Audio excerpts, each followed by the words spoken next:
తలపెట్టిన కార్యం నిర్విఘ్నంగా దైవికంగా కొనసాగాలి అంటే ఆత్మ జీవాత్మ పరమాత్మల మధ్య సయోధ్య కుదరాలి అంటే మహాశక్తి సంపన్నురాలైన ఈ దుర్గామాత కృపా కటాక్ష వీక్షణాలు ప్రసరించాలి.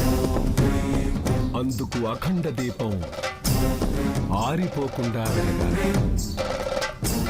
మహామృత్యుంజయ హోమం జరగాలి. మీరు మర్చిపోయిన విషయం ఒకటి గుర్తు చేస్తాను. ఆ పచ్చబొట్టు ఉన్న వ్యక్తిని చంపిన ఎవ్వరికైనా మరణం సంభవిస్తుంది. క్షమించండి స్వామి, ఆ విషయం మర్చిపోయాను. అవును స్వామి, నా పగ తీర్చుకోవాలన్న కోపంలో మీరు చెప్పిన విషయం నేను మర్చిపోయాను. వద్దు స్వామి, ఇదంతా ఏది వద్దు. నా రాకేష్కి ఏమీ కాకూడదు. నాకేమన్నా పర్లేదు స్వామి, మీరు మొదలు పెట్టండి. భయపడకండి.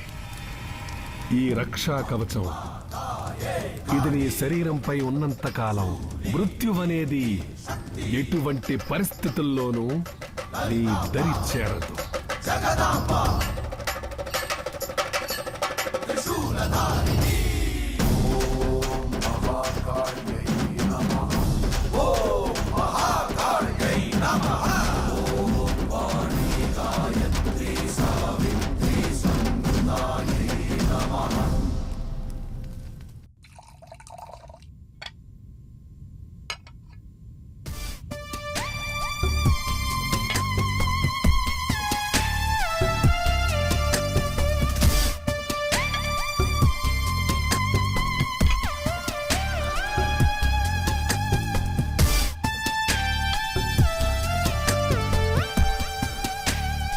एक से बढ़कर एक ప్రాజెక్ట్స్ తో బిజీగా ఉండే నేను ఇంత ఖాళీగా ఉండటమా?